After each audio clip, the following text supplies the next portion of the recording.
বাংলাদেশের ছবিগুলো তুলে ধরছিলাম প্রতিদিন, কিন্তু জানি না বা বুঝতে পারিনি আমরা আসলে পায়ের তলা থেকে মাটিও সরছে।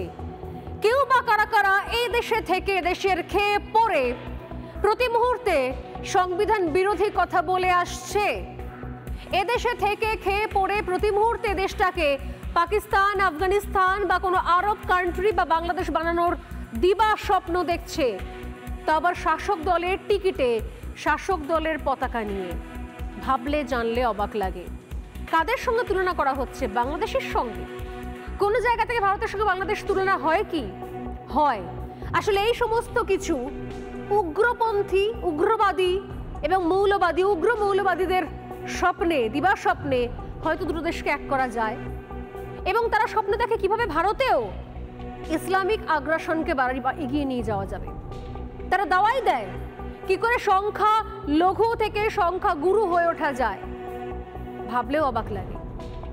অথচ যারা সংখ্যা লঘু থেকে সংখ্যা গুরু হয়ে উঠেছে, আমাদের প্রতিবেশী দেশ বাংলাদেশ, যারা ক্রমশ একটু একটু করে দেশটাকে একটা ইসলামিক রাষ্ট্র বানিয়ে দিতে চাইছে, একটা উগ্র মৌলবাদের ডেরা বানাতে চাইছে, একটা জঙ্গি দেশ বানাতে চাইছে, তারা কিভাবে চলছে? বাংলাদেশের ভবিষ্যৎ কি আমি জানি না, জানতে চাইও না। কিন্তু বাংলাদেশের ভবিষ্যৎ কি সেটা আমাদের ভাবনা চিন্তা করার, মাথা ব্যথার কারণ রয়েছে। কারণ দেশটা আমাদের পাশের দেশ, আমাদের প্রতিবেশী দেশ। আর সেখানে কিরকম ভাবে উগ্র মৌলবাদ মাথাচাড়া দিচ্ছে, সেখানে কি করে ফতোয়ার শাসন মাথাচাড়া দিচ্ছে, তা যত বেশি সামনে আসছে তত বেশি ঘুম ছুটছে গোটা বিশ্বের সভ্য শিক্ষিত মানুষদের যে আরো একটা দেশ পিছিয়ে চলেছে, আরো একটা দেশ উগ্র মৌলবাদের ডেরা হচ্ছে, আরো একটা দেশ জঙ্গিদের পীঠস্থান হচ্ছে, আরো একটা দেশের নরক গুলজার চলবে এরপর। আজ সোজাসুজি স্বর্ণলে শুরু করবো এমনই একটা ফতোয়া দিয়ে, যে ফতোয়া দেখলে শুনলে অবাক লাগে যে এই সময় দাঁড়িয়ে আদৌ এরকম ফতোয়া দেওয়া যায়। কিন্তু আসলে নেপথ্যে রয়েছে অন্য কারণ। যে ফতোয়াগুলো শুনলে আপনার ঘেন্নায় এদেশের থেকে মুখ ঘুরিয়ে নিতে ইচ্ছে করবে, সেই ফতোয়াগুলোর পেছনে রয়েছে নির্দিষ্ট সুস্পষ্ট রাজনৈতিক কৌশল। আসলে বাংলাদেশে আপনি হিন্দু হয়ে থাকতে পারবেন, এটা হচ্ছে মোদ্দা কথা।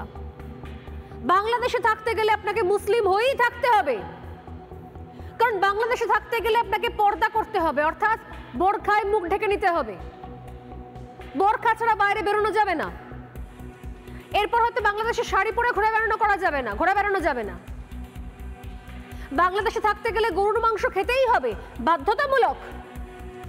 বাংলাদেশে থাকতে গেলে এরপর উর্দুতে কথা বলতে হবে, বাধ্যতামূলক হতে চলেছে। হয়তো ইউনূসের সরকার চলে এলে, এখনো অস্থায়ী হয়েছে কেয়ারটেকার সরকার, এরপরে যদি ভোটে জিতে সরকার আসে, যদিও সেটা সেগুড়ে বালি, এখনো দিল্লি বহুত দূর হ্যাঁ, তাহলে এটাই হয়তো হতে চলেছে নতুন বাংলাদেশ।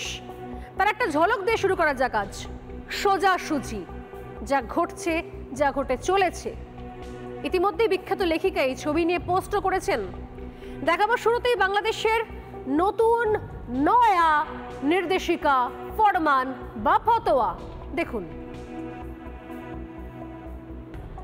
দৃষ্টি যার আইন চলবে তার।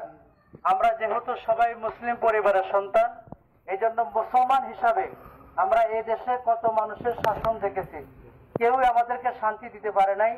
আগামী দিনে সেই শান্তির মূল যে বার্তা আল পবিত্র কোরআনুল কারীম, আমরা এই কোরআনটাকে রাষ্ট্রের সর্বোচ্চ মহলে আমরা কোরআনী আইন চালু করতে চাই।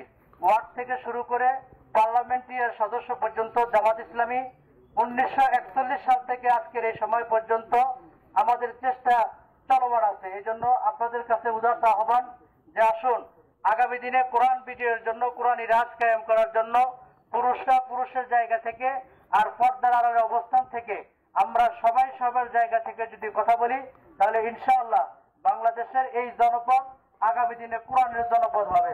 বাংলাদেশের এই দেশ কোরআনের দেশ। বাংলাদেশের সংবিধান হবে আল কোরআন। দুনিয়ার কোনো মানুষের আদর্শ দিয়ে এই দেশ চলতে পারে না। বাংলাদেশের লেখিকা তাসলিমা নাসরিন দীর্ঘদিন ধরেই দেশ ছাড়া। যখন এই ধরনের ঘটনা ঘটছে তখনই তিনি সরব হচ্ছেন সোশ্যাল মিডিয়ায়, একের পর এক প্রতিবাদ জানাচ্ছেন, ছবিও পোস্ট করছেন। সত্যি এই ভিডিও দেখে তাজ্জব বনে যাচ্ছে সবাই। বাংলাদেশে কার শাসন চলবে? কিসের শাসন চলবে? যদি এভাবেই বাংলাদেশের নিয়ম কানুন বাধা হয় এবং কট্টরপন্থী নেতারা উগ্র মৌলবাদীরা রাস্তায় নেমে পড়ে এভাবে একের পর এক ফতোয়া জারি করতেই থাকে, তাহলে কি হবে দেশের ভবিষ্যৎ? হিন্দুরা যদি বা থাকতে পারে তাদের নিজেদের নাম নিয়ে, অন্তত তাদের জীবন যাপন, দৈনন্দিন আচার উপাচার সবকিছুর ক্ষেত্রে প্রভাব পড়তে বাধ্য এই উগ্রপন্থী লোকগুলোর। কারণ শান্তিতে থাকতে দেওয়া হবে না। শান্তিতে, স্বধর্মে, স্বরুচিতে, স্ব আচারে থাকতে পারবেন না বাংলাদেশের হিন্দুরা। এরপর থাকবেন কি করে? পালিয়ে যাবেন তো, বা মারা পড়বেন। বলা হচ্ছে যে পর্দা না করে বাইরে বেরোনো যাবে না। আমি জানি না যে এই ধরনের একের পর এক ফতোয়া সামনে আসছে, অথচ ইউনূসের সরকার কিছুই দেখতে পাচ্ছে না।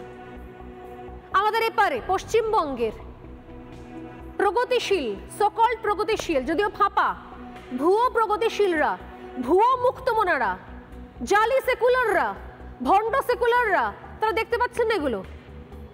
তারা এই খবরগুলো করতে পারছেন না? তারা জানতে পারছেন না এগুলো? অথচ কি অদ্ভুত বিষয়, শুধুমাত্র একটা ফতোয়া নয়, কয়েকদিন আগে গোপালগঞ্জের বাজারে প্রকাশ্যে চোঙা ফুঁকে এরকম আরো একটা ফতোয়া জারি করা হয়েছিল। শুনুন, মনে পড়বে নিশ্চয়ই আপনাদেরও। মধ্যে কোনো মহিলা প্রবেশ করবে না। আমরা দোকানদার ভাইয়েরা কারো কোনো মহিলার কাছে আগামীকাল থেকে কোনো কিছু বিক্রয় করব না।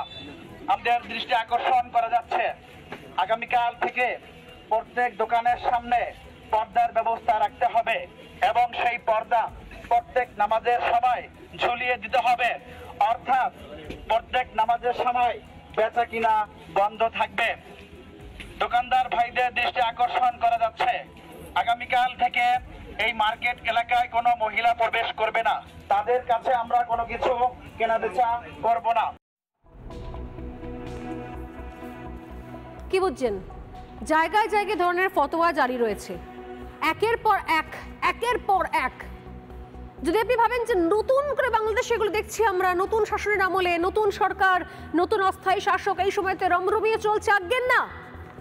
একটু একটু করে দীর্ঘদিন ধরে এগুলো ছিল বাংলাদেশের ভেতরে। একটা দেশে যখন চূড়ান্ত নৈরাজ্য চলে, একটা দেশ যখন চূড়ান্তভাবে উগ্রপন্থী মৌলবাদী উগ্রবাদীদের দ্বারা পরিচালিত হয়, তখন জানবেন সেটা রাতারাতি হয় না। তার ভিত কোথাও আগে থেকে তৈরি থাকে, তার বীজ কোথাও লুকোনো থাকে। যেরকম এই মুহূর্তে যেটা আমি শোনাবো, আব্দুল হালিম, এক হুজুর, তার নিদান। এই নিদান কি সদ্য চলে এসছে? না, এর আগে তিনি একাধিকবারই নিদান দিয়েছেন। সাম্প্রতিকতম সময় একটা নিদান আমি তুলে ধরছি জাস্ট, কিন্তু এরকম নিদান বাংলাদেশের হুজুররা বহু বছর ধরে দিয়ে আসছেন। আমি আসলে বাংলাদেশের হুজুরদের সঙ্গে আমাদের রাজ্যের ফিরহাদ হাকিমের কোনো পার্থক্য দেখি না। ঠিক ফিরহাদ হাকিমরাও যুগ যুগ ধরে এ ধরনের ছোট ছোট নিদান, ছোট ছোট টোটকা দিয়ে আসেন। কেন বলছি ভারতকে বাংলাদেশ বানানোর ছক?